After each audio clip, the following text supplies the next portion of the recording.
Hello there, and welcome to the 32nd episode of the Orcocast. Today, with a very, very special episode. We have our first developer interview, everyone, with Alien Intelligence from Belarus, a small independent creator team, which I'm very much looking forward to get you all to know them, because they make cool shit. At least I say that, and when I say that, it's true. We have on our panel today Bam Bam, who is going to support me in the interview process. We got the one, the only, the Ray Fox, one of our community members, and we got that's me. Ray Fox's boss over here. That's my boss. That's your boss. I would say we just jump right into the fray. I just introduce myself quickly a little bit, so you guys get to know me.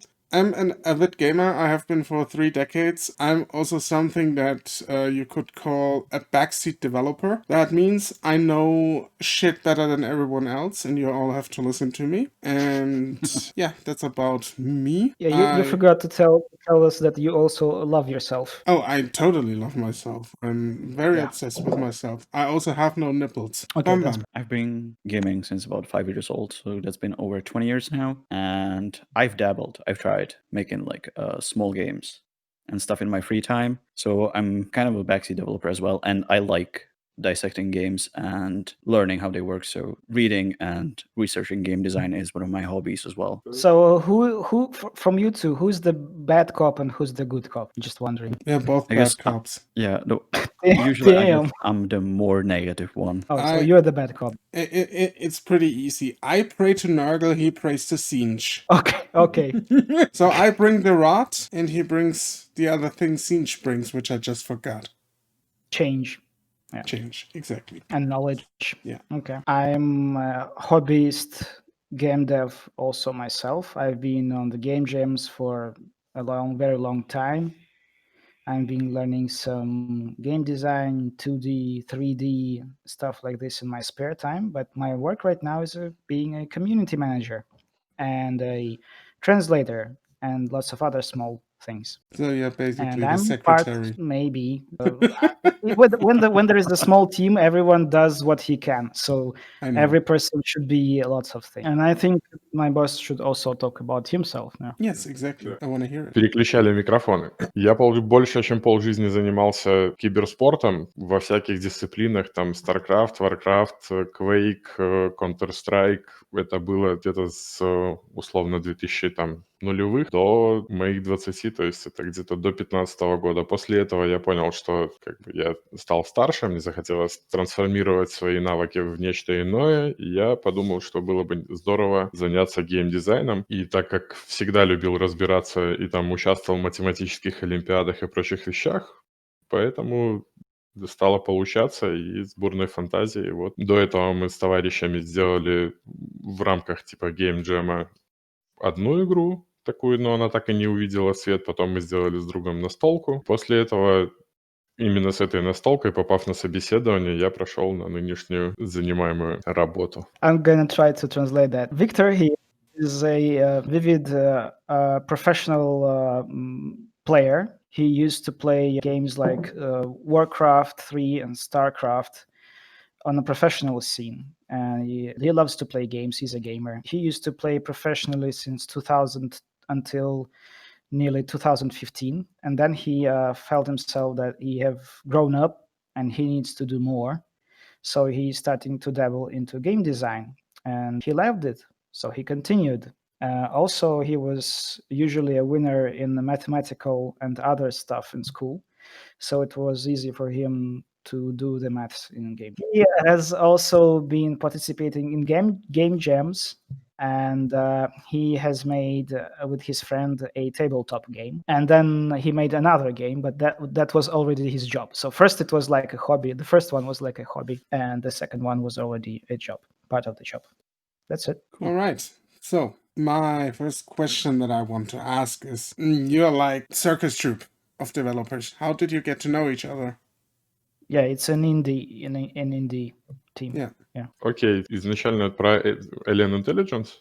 Или про то, как мы... вообще познакомились? Изначально мы с Владимиром познакомились на одном из геймджемов. Там есть такая часть мероприятия, когда наступает вечер и ночь, и самые стойкие оловянные солдатики остаются продолжать делать то, что им нравится в течение всех 72 часов, которые предоставляются без сна и прочих заморочек. Вот, и там те люди, которые там остаются, они знакомятся, и потом, если они единомышленники, продолжают дружить. А команда сформировалась, нас нашли, то есть, как HR, обычно люди, то есть нашелся человек, который захотел сделать игру, у которого на это было достаточно средств, и, собственно, мы начали сейчас. То есть после этого на каком-то этапе мы ушли в себя, там это, другие детали. Вот, и теперь мы, да, как инди-команда. Но, собственно, вопрос был о том, как мы нашлись. И нашлись мы так, а теперь мы существуем как сами себе. Okay, so it's a big question. That's why the answer is also long. We found each other with Victor as friends. We found each other on one of the game jams that was in Minsk. In the game jam, you have to do a game in a very short amount of time. Usually it's 48 hours or 72 hours. And it just worked out because when you make games 72 hours, some people go to sleep and some don't. And we didn't go to sleep. So we were all the most, those that had fortitude and like a real fire in their eyes, and we stayed and late and continued working. And small groups of people like this usually become friends because they have the same goal and the same things that they like. That's how it worked out. So we became friends, and then we became co-workers. And as for the team, how the team got together, first there was a paid project. There was a person that wanted to make a game and he was looking for people. So an HR brought us together. It was like a real company. But then it mutated, kind of went off, and now we work as an indie. That's how we got together. Basically, Victor has headhunted me because he was asking several times, like, hey, what you doing? Where are you working? How are you? And I said, well, I'm okay, a couple of times. And then I thought, why not? And he headhunted. I mean, as long as he just headhunted you in terms of recruiting and not in terms of the predator, everything. Yeah, not in terms of Huskar from Dota, not in that. The next two questions, I just combined them. So one, you kind of answered the second question already. When was alien intelligence founded, and what was the initial spark? Why was it founded? Alien Intelligence появилась, как уже непосредственно Alien Intelligence проявилась как раз год назад, может, год с небольшим, это был где-то конец ноября. Закончились работы, но так практически и не вышли все, там только одна настольная игра. Точнее, цифровая настольная игра по скриптам CTG появилась в рамках Паракосма, мы ее выпустили, и после этого нам нужно было делать что-то дальше, и мы решили перейти пересобраться немножко, там потеряли сотрудников. Да, мы собрались с ребятами, которыми лидами отделов по дев-отделу, QA-отделу и арт. И решили, что нужно делать какой-то проект, который нам хотелось бы играть самим, и понравился бы игрокам, такая была мысль, чтобы в него можно было зайти как удобный домашний халат, чтобы все нравилось по управлению и по всему остальному. Мы пока что, конечно, очень далеки от этого момента, но мы к этому идем. Вот. И, собственно, на начальном этапе было сначала 3 проекта. Был turn-based tactical game, еще был beat'em up, и вот непосредственно топ-даун шутер. Но на первичных внутренних отборах победил топ-даун шутер, но, наверное, месяца 3 разрабатывались все 3 до прототипа, чтобы можно было посмотреть и оценить. И после этого вот началось движение по именно топ-даун составляющей. Okay, so Alien Intelligence as an indie team or as a group was created a year ago or a year and 1 month ago. So we have a date to celebrate. Yeah, thank you.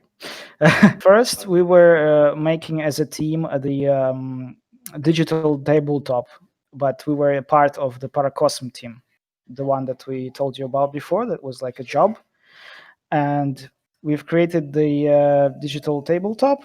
but we have created it, but it is not finished because another team that had to do parts of the inside coding haven't finished it yet. But we have done everything from our side that was in the contract, so it went like that. And afterwards, we decided that we need to make another game, a game that we would love to play ourselves, and also other players would like. So the idea was it should be cozy as a bath coat, something that you could play with friends on Fridays, something like that. And we had different projects, several projects. There was a turn-based shoot, something like an XCOM, but something like Wasteland. Then there was a beat 'em up project, something like Streets of Rage. And then there was this top-down shooter. For several months, we have worked on all three of them, and we have brainstormed. But then inside the team, there was a decision had to be made because we couldn't handle all three of them. And the top-down shooter one. Usually, we make decisions with the board of leads, so there is no like one person that tells everybody what to do. The board of leads gets together and they vote, and they talk with each other. Sometimes they talk very nice, but we're all friends. We try to work it out. And the top-down shooter one. So, and afterwards we started working only on the top-down shooter. But there were other projects. They are frozen now. That's it, basically. How big is your core team? How many members do you have? And do you also have like external resources you sometimes use for certain parts of the development? Or does your core team do everything? Да, нас вместе с офисными работниками 16 человек, это с офис-менеджером там, без девом, вот. И мы full цикл можем делать. Единственное, что там боты, мы частенько применяем ассеты, потому что это существенно ускоряет процесс получения рабочего какого-то варианта. Основную часть делаем мы на месте. Есть 3 художника, два художника, 1 3D-артист, 3 программиста и dev-lead, и 2 гейм-дизайнера. Вот наша команда. Okay, so the core team at maximum is 16 people, including biz dev, people that help with the office. We can do the full, we can do everything. So we have even a sound designer, their QA, and we got 3 programmers, 2 digital artists, 1 3D designer, and game designers. We've got it all. So we can do the full circle. That is pretty impressive for an actual extremely small team. So just 16 people who basically do all the stuff. I like that. That's flair. Now we are coming to the meat and potatoes of this podcast, and probably what you have been looking forward to. You're currently working on a top-down shooter, which you call The Wicked. A little side note here. I have played it, and you guys provided the key for me. From here on out, everything I say, take it with a grain of salt, dear audience. I have to disclose it, but that's okay. And I want to hear from you what The Wicked is and what it's about. What is the project and what is it about? Tell me all about it. The Wicked, как можем с нескольких сторон рассмотреть, механическая часть и часть, которая нарратив, можно сказать. Нарративная часть — это такой сборник всяких стереотипных штук из фильмов, там, начиная с 80-х фильмов, книг, игр, ну, прям не все-все-все, а какие-то, которые приходят на ум, которые туда как-то вставляются. Все это дело в такой около резидентовской стилистике с корпорацией зла, с главным злодеем, который там ищет ключ к бесконечной жизни, и с максимумом всяких штампов. Вот такая будет это, что касается нарративной части. Сейчас Володя переведет первую часть. Yeah, Victor wanted to tell us about the project from the different sides. The mechanical side is how it works and what's inside, and the narrative part, like what the game is about from the point of what we wanted to show the audience. So the first one is a narrative From the narrative side, the game is something that we would make from the movies from 80s and 90s and 2000s. It had to have lots of cliches and some, catchphrases from some movies, just to give you a feeling of throwback. The main theme, of course, would be Resident Evil. It would be about corporations and a very wealthy man trying to find himself a cure to be immortal. And it has to be a pun, like a meme of all those parts of the movies that you've seen. That's from the narrative part. А механически можно ее сравнить, наверное, ближайшим, чтобы она в итоге походила, только со всякими проджектайловыми частями и прочими. Это на игру State of Decay, только в поднятой камере до топ-даун, а не от третьего лица. Игра, в которой было бы интересно проходить с друзьями сюжетную часть, в каких-то местах посмеяться и плюс насытить карту всяким ивентовой частью, которая бы веселила, там, отстреливать зомби, перенести куда-то, откуда-то что-то, то есть такой сайд-квестами, цепочками сайд-квестов, со стелсом, с получением перков, с машинкой, погоней на них и там надеемся, что еще и перестрелками на каком-то этапе. Плюс роуглайк составляющей, которая бы в итоге пришло все к данжам, чтобы можно было... Была какая-то часть, хотя бы в игре, в которой можно было бы ее процедурная генерация. Возможно, это будут отдельные части игр, что на данный момент, скорее всего, все к тому идет. То есть сразу большой такой проект сделать пока что не удалось. Но если выпускать его по кускам и превращать это уже на данный момент в игры, то получится. Okay, and from the mechanical part, from the inside, we wanted it to feel a bit like State of Decay, but to have camera like a top-down view, and to be it a bit more arcadey. The plan was to make it something like a game with a multiplayer where you could go on and shoot stuff, have fun, have perks, something like a roguelike.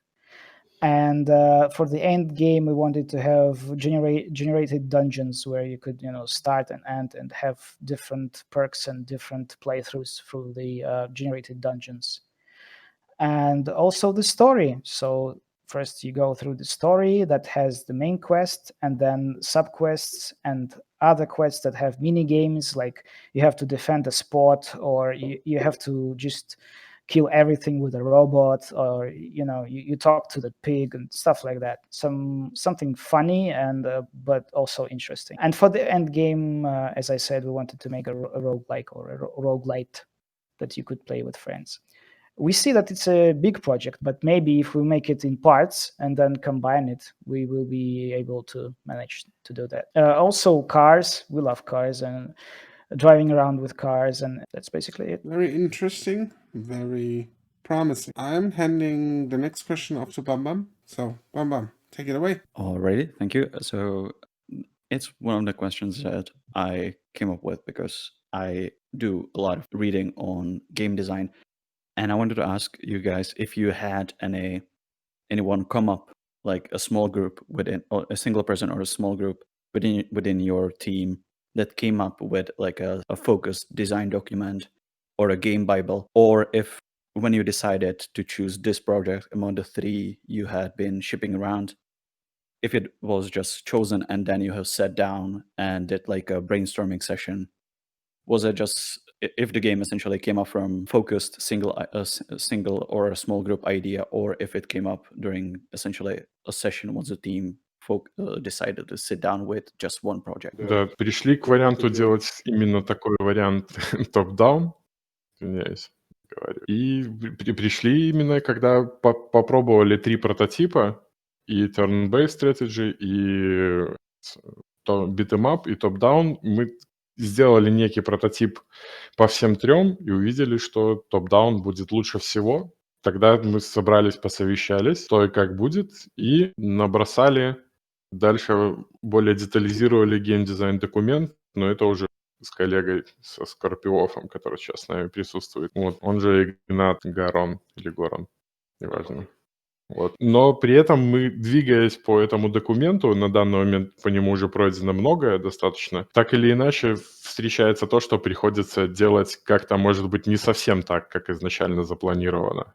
И это вносит, конечно же, свои коррективы сразу. Ну, я так понял, что еще дополнительный вопрос в том, что как продвигаетесь. Вот, то есть изначально мы получили 3 прототипа, посмотрели на них, и именно с этой стороны пошли, а не так, что кто-то из нас пришел, сказал, что топ-даун будет лучше всех остальных, и мы решили, выбирая из 3, тогда нет, от обратного. There wasn't a core team or a person that had the brightest idea and then he came to us and sold the idea. There wasn't like a special first point document. As we told you before, there was the core team, there were the board of leads. We were brainstorming all together. Then we had these 3 fishbone prototypes. We had the game design documents, but they were the shortest ones. These, there's a method where you make 2 pages, like the shortest game design document ever, like a Yeah, fishbone. it's like a game page, right? Yeah, game page. That's what they were basically. The 3 of them. Okay. We had the prototypes. We played them all together, and then we decided with the board of leads that this one feels the most fun. This one feels like we really can make something out of it. We thought we caught something, and we continued to work on that one. And the fishbone game design document grew. It was, we created a bigger one. Then the Scorpio of the guy that's in the chat, but he's too shy to talk, helped design, and Victor was the main game designer. So, and that's how the project grew step by step afterwards. And then when there were some decisions, if there are hard decisions or if there are multiple choices, we also talk with each other as a team, and we vote and we decide on something. We check it.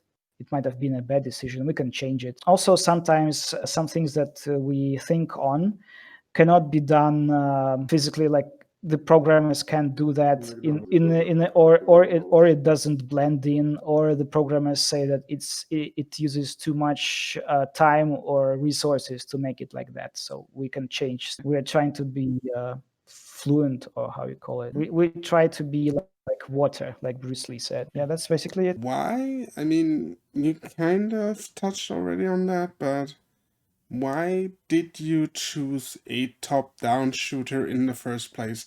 You said in the beginning that you wanted to make a game that's like comfortable, like a bathrobe and everything. But were there more reasons why you, for example, choose the top-down shooter over, for example, the strategy game that was like XCOM? Помимо интереса всех людей, которые были на том мозговом штурме, и так случилось, что наибольшее из всех остальных, в том числе и turn-based strategy, нравилось именно топ-даун, и это было как бы ключевая идея, которая в итоге к нему склонила, но одна из таких механических частей — это мы просто представили себе с тем набором сотрудников, которые у нас есть, какой из проектов мы наиболее реально сможем делать. Вот. Собственно, тут причина банальна и стара как мир. Поэтому вот мы представили, что топ-даун будет делаться наиболее эффективно набором сотрудников, который у нас был. И плюс ко всему не было не то чтобы не было отвращения, а все сказали, что да, топ-даун — это штука, в которую бы я вечером после работы пришел и поиграл. Okay, so on those brainstorming nights, when we all gathered up near the campfire, top-down shooter, it made everyone feel that they like it. Like, it was the most liked from all 3 projects, and that for us automatically means that most of the people will be motivated at maximum to work at the project. And also the turn-based was also liked, but when we were choosing, we had to take in account the mechanical part, that the small team that we had would need a lot more time to make a vertical slice for the XCOM-ish game than for the top-down shooter. So in the end, that's how we voted. Most of us liked top-down, and the team size would be more appropriate for a top-down. That's how we thought. И так как будущей инди-команды как бы нужно что-то еще и зарабатывать по итогу на этом, к сожалению, воздухом не питаемся, чтобы делать просто вот, что нам понравилось. Но решили, что посмотрели на статистику Steam, на последнее количество проектов, которые выходило в подобной тематике, и решили, что давно не было чего-то такого, во что бы поиграли бы сами, так как любители жанра есть. И плюс ко всему, даже если что-то выходит в подобном жанре, оно не мешает подобным играм выходить совместно. То есть поиграли в одну, надоело, все равно остаешься поклонником жанра, играешь в другую такую же. А по времени там, как правило, геймплея не больше, чем на 20 часов, поэтому успевают поиграть во все. Okay, also besides those things, there was the thing about money, because we were like an indie studio, and of course, besides doing things that we love, we need some money. So we thought that the top-down genre was not very prominent at the time, and if we make something good, people will love it. We had more chances of being seen, among other games like this. Plus, the top-down genre is a bit arcade-ish, and people usually play 20 to 40 hours or a bit more. They still are in favor of that genre and are still looking for something. They can be playing even 2 or 3 games at once. So yeah, that's the other thought that we had about the game on that account. Okay, that sounds very interesting. Yeah, so Bam, next question. So you already mentioned that you had essentially State of Decay and Resident Evil as your inspirations for either narrative standpoints or the mechanical ones. What other games or other sources of inspiration would you cite, or is there anything that you think would be like a surprise or something that you wouldn't expect as a source of inspiration for the game and the overall design of it? Окей, отвечает Александр Друзь. В процессе как бы создания мы не ожидали, что roguelike механика может стать похожа на The Binding of Isaac, и как бы там конкретная штука, которая уже на данный момент там в наших билдах присутствует, пока еще в общественные не попала. Это наличие пилюль, которые прокачивают ваши характеристики, то есть нету как такового опыта, который бы это делал и давал поинты для того, чтобы куда-то их вбросить. А появляется пилюля с случайным эффектом, которая может как повысить, так и понизить какую-то характеристику. И есть некоторые пассивные способности, обилки, которые поднимаются, там, например, типа лицензии врача, конкретно такая штука и была в Айзеке, только сначала придумалась, то есть в Айзеке давно уже существует, но я придумал так, а потом вспомнил, что в Айзеке так уже есть. Вот так происходило, но пока что она остается, потому что, мне кажется, она должна быть забавная. Лицензия врача позволяет видеть эффект пилюли до того, как ее съешь. Вот так. Ну и плюс есть некоторые, как это назвать, такая, именно то, что называется The Wicked, можно перевести. Это, допустим, возможность бить врагов фламинго таким садовым или остальными... Да, like My Friend Pedro или Hotline Miami в таком духе. Okay, so one of the things that were a shock for us, or maybe a shock for Victor, that he has reinvented Binding of Isaac, basically. Because he was like, oh, I had a great idea, let's do this, let's do things like this. And then, so right now in our build, we have pills that give you stats and some things that you can do. Basically, we don't have a system of RPG where you have XP points and then you decide what to do. We have something like a roguelite where you find pills, you think, are you going to eat it or not? You're going to risk it or not? There is a doctor license to be found. If you have found the doctor license, you are aware of what the pill might do. If you haven't found it, you don't even know what it can do. You just risk it, and then it gives you stats. It might take some of your stats and make changes to you. So this looks really like Binding of Isaac. But Victor have done this first, and then he said, "Oh, okay, so this is like Binding of Isaac. Oh well, we don't care because it's fun." And the other inspiration it is further from the games, but we think that it might be something crazy because the game is called The Wicked. We need to have some crazy shit, like killing zombies with a garden gnome or a flamingo. So I think that inspiration might be taken from My Friend Pedro or Hotline Miami, games like that, where you're just having fun doing silly things. Or Dead Rising also, yeah. So things like that. Yeah, I can see that.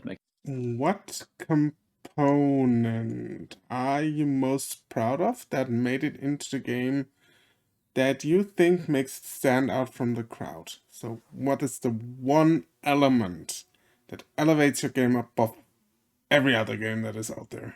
Такой, чтобы прям единственный, если называть selling point, я, наверное, не назову, а если назвать несколько, то это наибольшие нравящиеся нам детали, которые, то есть хотелось бы, которые бы работали так, как мы пока еще их не доделали. То есть это, допустим, поездка на машинах, на автомобилях. Она уже практически работает так, как нам бы хотелось. Чтобы это было весело, задорно, с дрифтом, с сбиванием зомби, разбиванием их на куски. И из этого выходит вторая часть, которая это наличие возможности именно в топ-дауне отстреливать конечности или взаимодействовать с конечностями, на что в дальнейшем хотелось бы много всяких прикольных штук еще повесить, чтобы можно было разбираться с врагами там по-разному. Ну, то есть как это было, например, там в 4-м Резиденте, когда нужно было стрелять в ногу, если отстрелишь голову, лазит какая-то там щупальца, которая еще усиливает. То есть вот в таком разнообразии немножко противников в этом плане.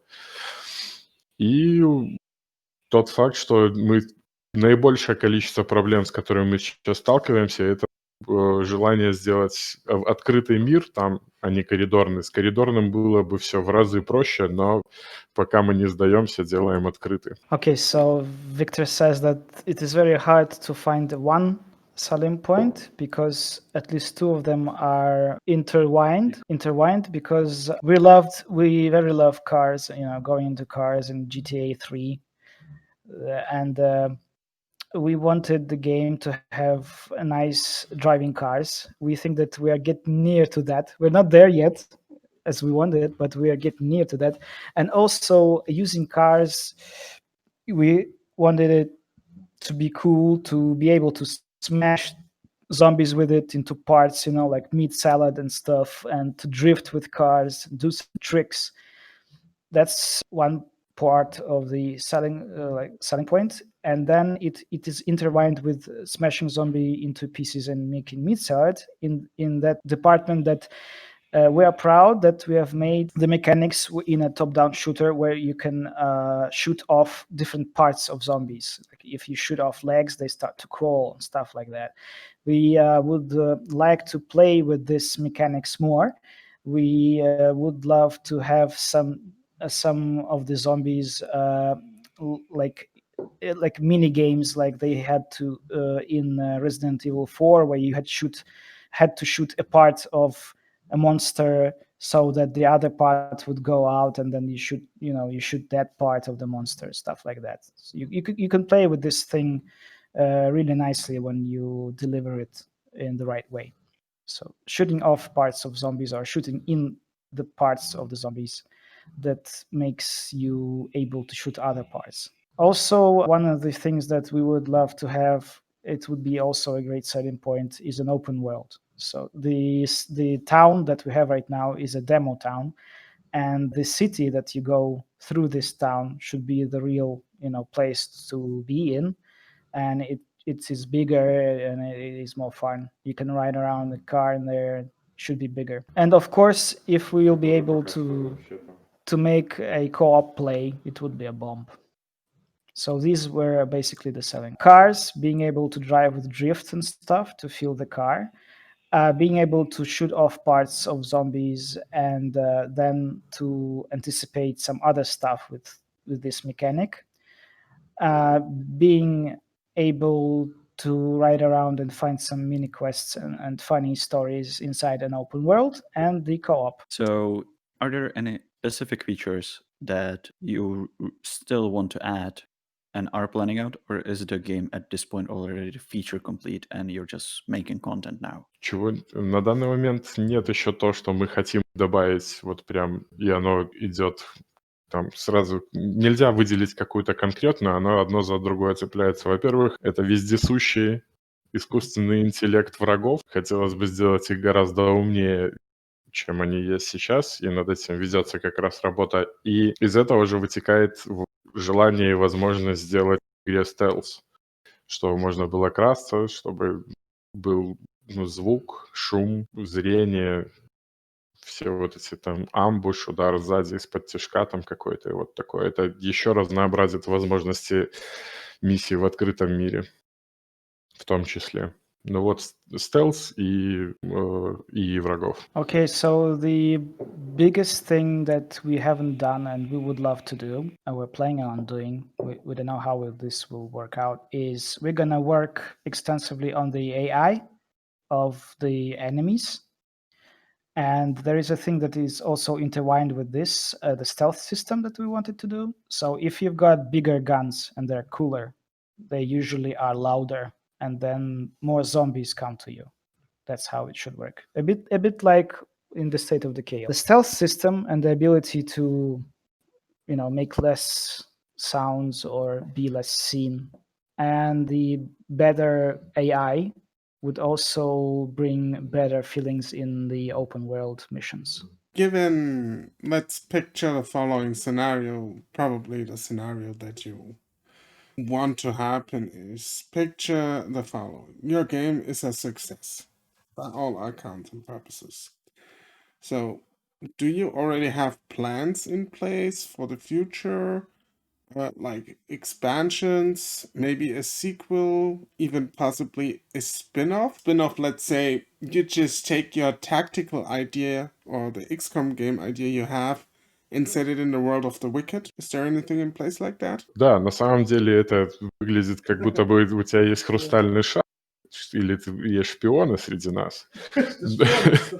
Но то, чего мы не сказали об этих 3 проектах, которые были, это то, что они были, в общем-то, в одной вселенной все, только с временным поворотом. И так было, значит, начало постапокалипсиса — это вот зомби плюс там био, всякие заражения и корпорация, и вот эти все вещи.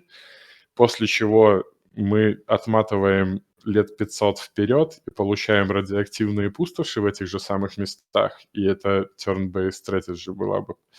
И еще один из квестов, внутри которой отправляет, то есть тот же самый враг Мансарда, готовит себе новую оболочку, выращивает ее, делает супер-человеком вообще с максимальными всеми показателями, такой либо супермутант, либо космодесантник из Вархаммера. И пытался переселить туда свое сознание, но в процессе игры эту оболочку отправили в космос, она где-то летала какое-то время в криосне и потом попала с собственным чистым сознанием в мир, в котором развивается битэмап.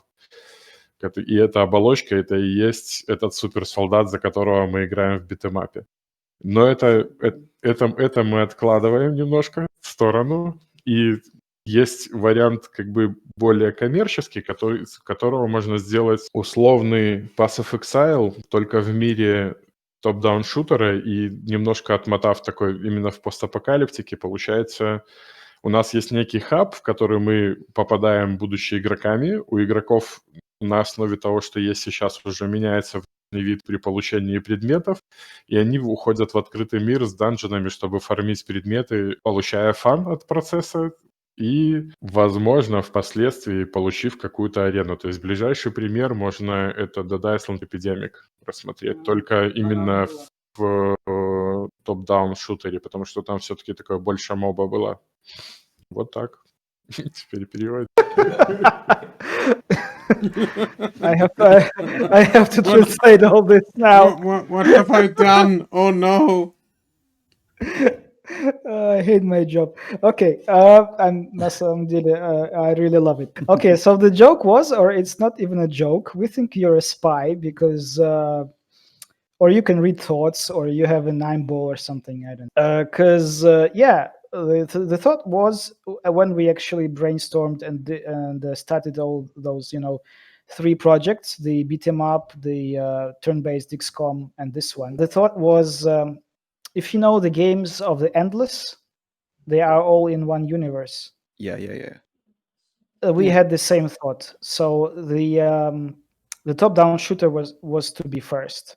If it was to be successful, then the turn-based strategy, it's in the same world but several hundred years later. And the Mansardo, the main bad guy, is still alive. So he was successful in finding the the everlasting life. And but he's still dying very slowly. And so he makes this guy like a super mutant or a superhuman, something like a space marine. And he was to put his conscience inside it, but something went wrong, and the guy just got sent into space, and he drifted in the space for several hundred years. And then there was the beat 'em up. It's the guy with his own conscience, like a superhuman, having his new life somewhere in a space station or something. That was the beat 'em up. Yeah, the beat 'em up we wanted to name Hyper Punch, and the main starting weapon would be a glove that the people there use to break rocks to mine stuff. Can That I was can I the suggest something? yeah. You should call it God Punch just for shits and giggles.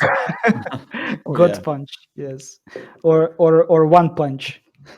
So that was those were the thoughts. But now the thing is that we're thinking on something like a Path of Exile, arcadish Path of Exile, where you have a hub, you have heroes.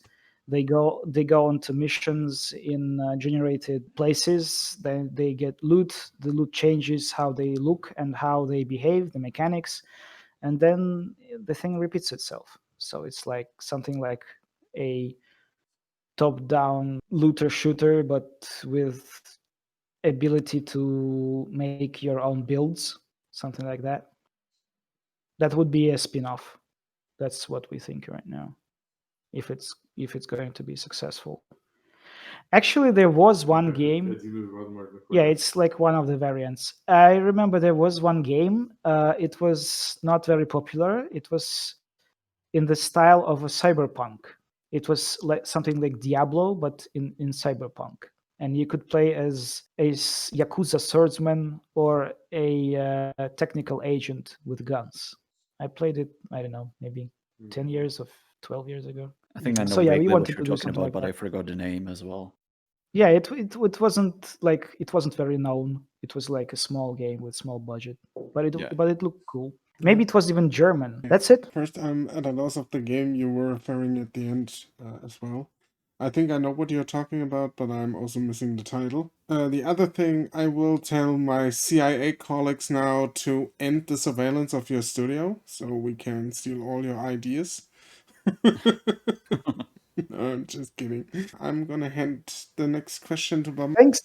Thanks for for taking the CIA from our basements. So obviously, given the situation now and being a small team, how have you accounted for the setbacks? Especially, I don't know if you were really impacted by what's happening at the moment, because I don't know when, but I think you had a set release date for a while now. So is it still on the? I think it was late May 2021. Do you think it's still on the line for that, or are you thinking that you might have to either push harder or just push the release date a bit back? Конечно, сложности, безусловно, они известны о том, какие у нас тут есть сложности со всеми. Да, естественно, замедляет процессы, но на данный момент мы, конечно, прям на годы отсрочки не берем, но, возможно, о каких-то там нескольких месяцах и будет речь, но основная все-таки деталь будет это в количестве реализованных фичей и в количестве контента в этих реализованных фичах на момент, когда вот поздний май 2021 года. Будем надеяться, что будет так, как хотелось бы, но практически не бывает так. Но мы все еще сохраняем надежду. Да. As you all know, in theory and practice is the same thing, but in practice it is not. So, so Yeah, I we get that. think, so we think that, of course, we always have some setbacks, and game dev is a thing in its own where you plan and then the plan goes to shits and you have to improvise, or you have to have plan B, C, D, E, F, and even G or GG plan that can help you with this shit. So Yeah. we think we might have some. We already have some setbacks, and we had some setbacks, and we had to go through that. And usually each month we have some shit going on that we have to work with, or work out something. So we might have some setbacks with the initial date, but we are sure that it won't be years, maybe some months. And the thing is, we just will have less implementations of things that we want. Usually it's like that. Usually just you have to cut stuff, get yourself together and cut out things that you wanted, some features or something else. Usually it works like that. So we might have less content than we would have wanted, or less features implemented that we would have wanted. But our goal is to get it done until 2021, maybe with a setback of several months, couple of months. But the goal is somewhere there near, and we are working on it. Because I just remembered a quote. I don't know which developer I read it from. It was, if there is something wrong with your project, if nothing went wrong that day. So I think I kind of get what you're meaning. Yeah. Yeah, that's for sure. I mean, I've worked in IT. I still kind of do, and I can tell you for a fact that all of IT, and it doesn't really matter if it's game development or industry IT or whatever, it's always just a absolute fucking shit show. Because everything that will go wrong, can go wrong, will go wrong. At least from my experience. So, last question. Yeah, that's how it works usually. Yeah. Will you have multiplayer, co-op specific mechanics, maps, features, whatever? I think we kind of already touched upon that. So, Ken, if there is something else you want to add to that, go ahead. Ну, если говорить о фиче в принципе, как хотелось бы, то это предполагалось такое, то есть ничего экстраординарного, кооператив, тем, чтобы скейлила сложность и было весело, задорно и, естественно, и хардкорно. То есть с возможностью выбрать, если хочешь хардкор, там с Friendly Fire и с прочими вещами. И из таких специфических штук, которые хотелось бы, это такая была идея проводить одного из сопартийцев в какую-то конкретную точку, допустим, в башню, и он там как будто бы становится снайпером, и в остальное время с вами присутствует только мишенью. И плюс там с задержкой может отстреливать, такое как прикрытие с башни, когда ты куда-то идешь при этом. Но на данный момент мультиплеер — это наша самая хромая нога, над ней ведется разработка так. Мы понимаем, что это очень серьезная задача, которую, то есть, мы можем не успеть сделать совсем.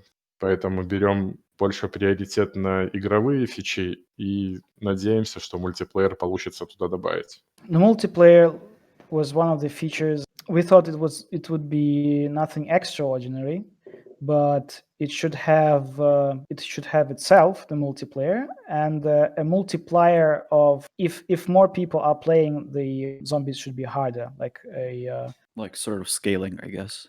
yeah, the scaling of the difficulty of the game. Yeah, difficulty scaling, that's how you call it.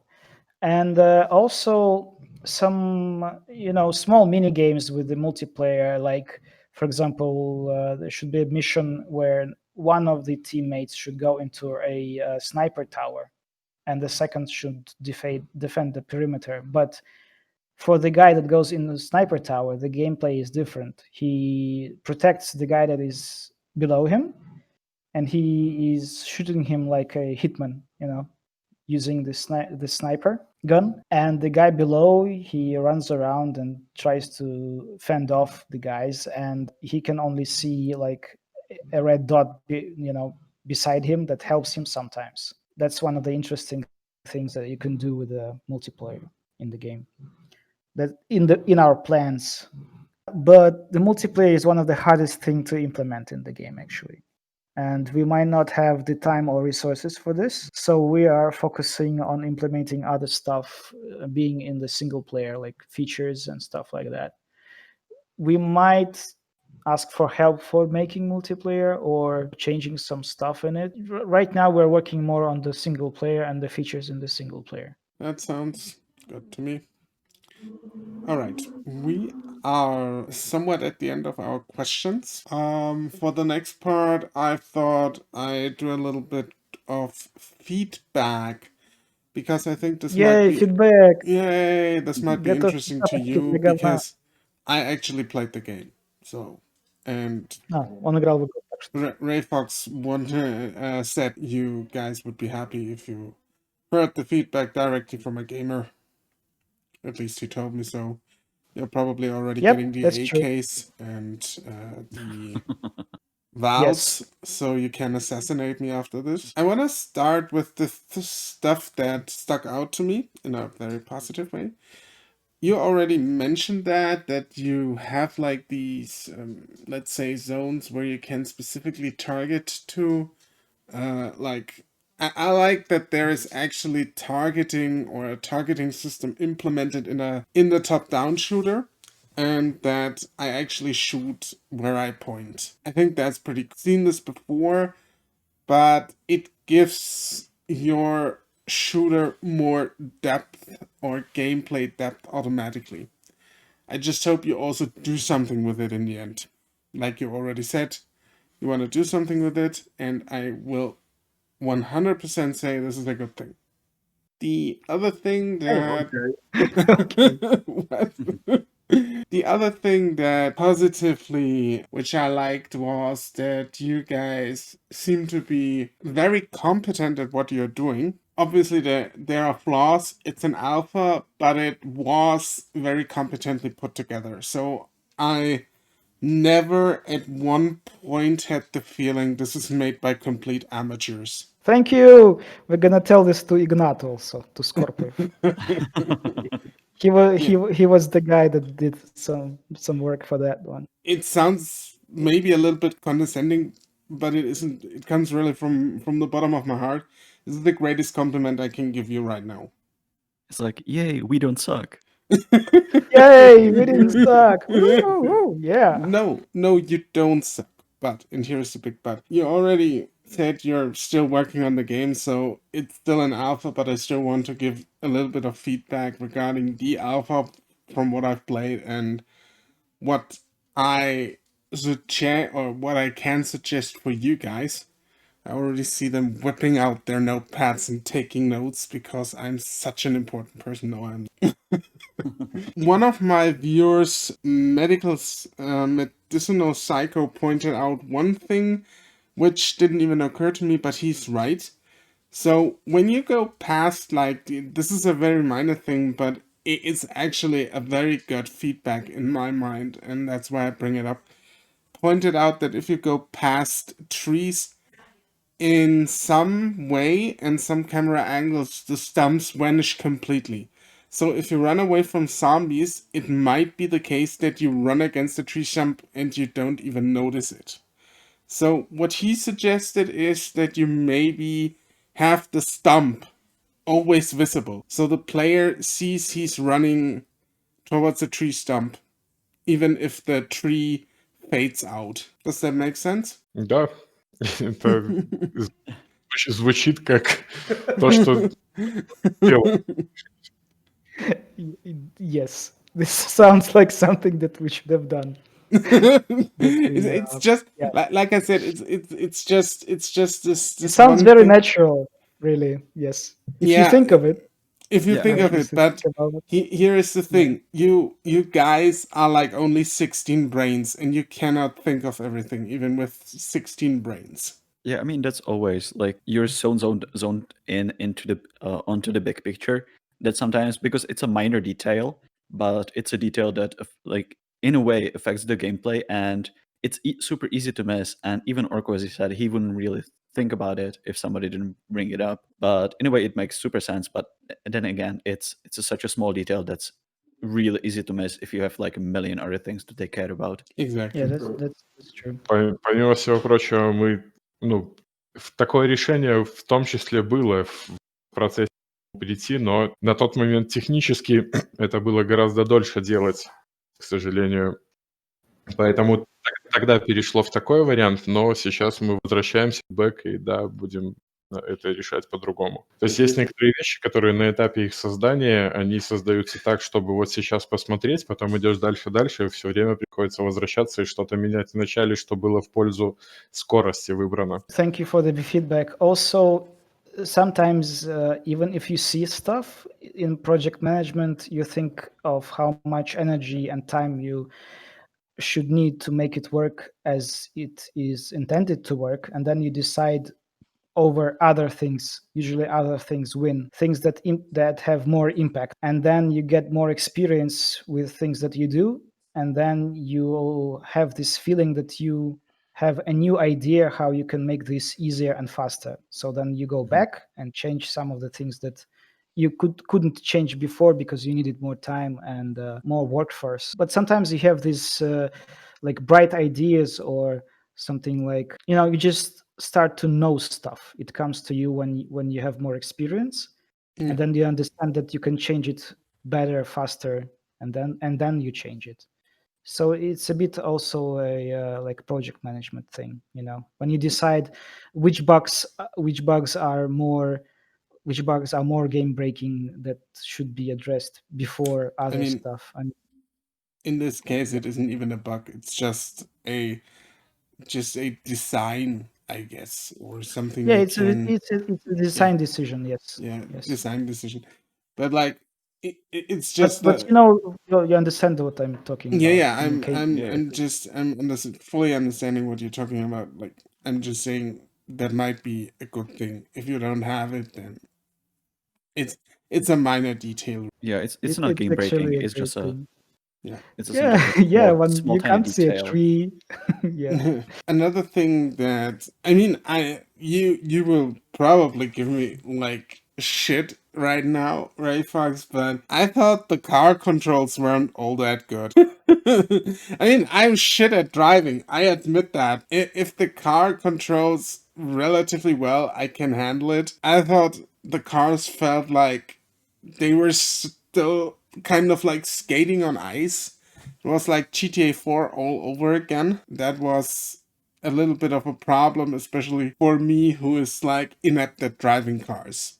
I fully admit that. Sorry? I just wanted to quickly supplement that question ask if you essentially made the controls for the cars to be handled on keyboard, or are you designing them for the controller, which is a thing as well, I guess. The controls were made for the keyboard. And yes, we had several redesigns of driving cars, and we're not there yet. And right now, We also have another design for driving the car. So yeah, Right. we're constantly working on this, looking for how it should be, but we're not there yet. Yeah, I guess as you said, you're essentially just going through iterations, trying to find Yes. that model Yes. that feels like, as you said, like GTA 3 or something like that's Yes. close to like an arcade racer. Okay. Yes, because it's hard. We started doing with full physics and shit like that, and then we understood that it's too complicated for an arcadey game. Then we did it more arcadey, but it was too arcadey, you know. Now we have to every Yeah. iteration you have to do something, and then it breaks everything, and then the cars just don't fucking work, and then you say, "Oh my god, we did it in the main. Why the fuck did we do it on the main?" Then you go Yeah. back, and then the cars work, but other shit doesn't work.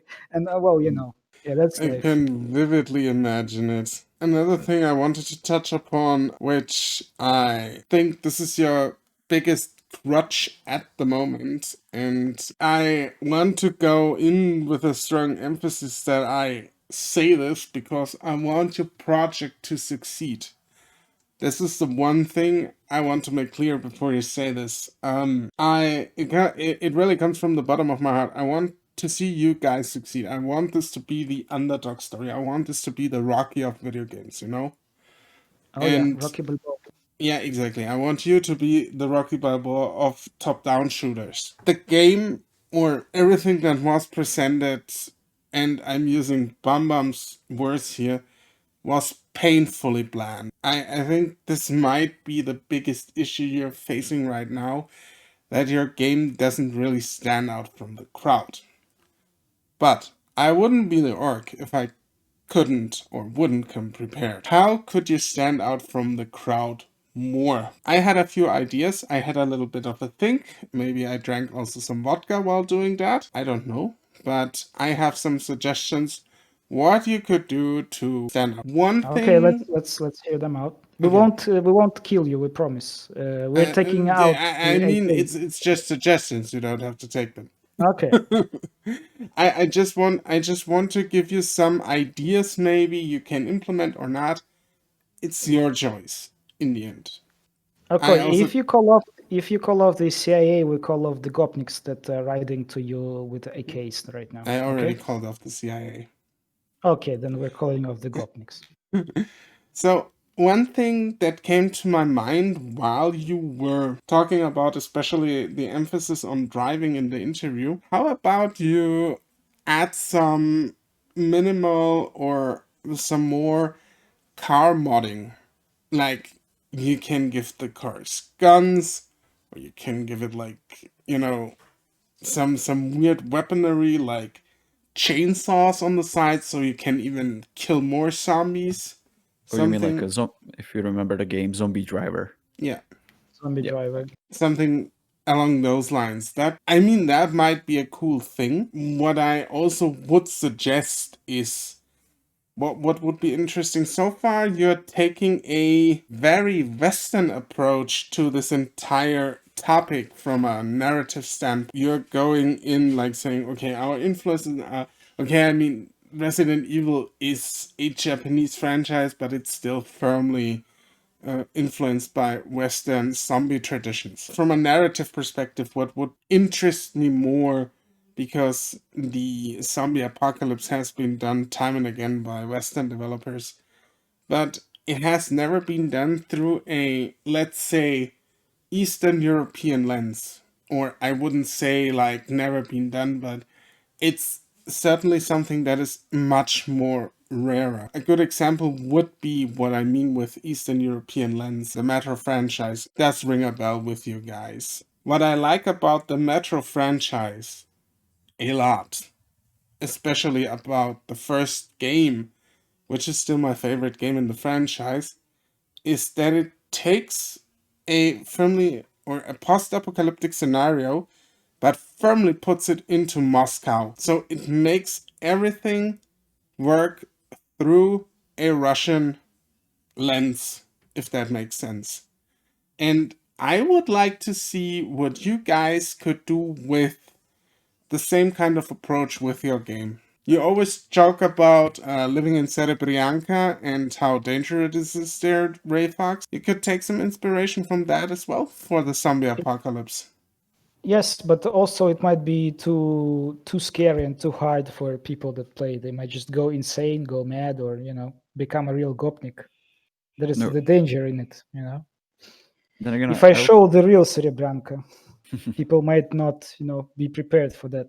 Yeah, but I also kind of understand that because there is also like with that theme, there is a certain familiarity where people know what, because sometimes people just will get a game because it feels familiar. So I kind of get where that is coming from. But at the same time, I guess also like there's the small franchise that's called The Witcher that's pretty much popularized Eastern European or like Slavic mythology and Anglo-Saxon mythology and sold it everywhere else. So like there is a potential for it. But I totally like get, especially for a smaller studio, there is a kind of a bet on familiarity and the themes that are gonna look like, oh, I know that, so I might like it based on that. Yeah, I mean, it's just something. I didn't want to criticize the game and come in and say, hey, this is all not good, and that's it. I just wanted to come at least in with some suggestions what you could do Yeah, no worries. to stand out more from the crowd. I also had written down weapon modding, for example, which you could then tie to the targeting system again. Да, на самом деле и касаемо автомобилей, и касаемо модификаций. В процессе разговоров того, как бы это все дело улучшить и сделать более веселым, все проскакивает. Это отличная идея, спасибо. Касаемо делания Восточной Европы, правильно сказал Бамбам, что именно из этих побуждений и выбиралась именно американская, там, может быть, австралийская часть, что-то в этом роде. А улучшение пушек, да, планируем попытаться туда это добавить. Может быть, вначале это будет гораздо проще, чем хотелось бы. То есть не будет там 36 модулей, как в Escape from Tarkov, которые можно повесить. Но что-то в этом роде, да. И с автомобилем тоже.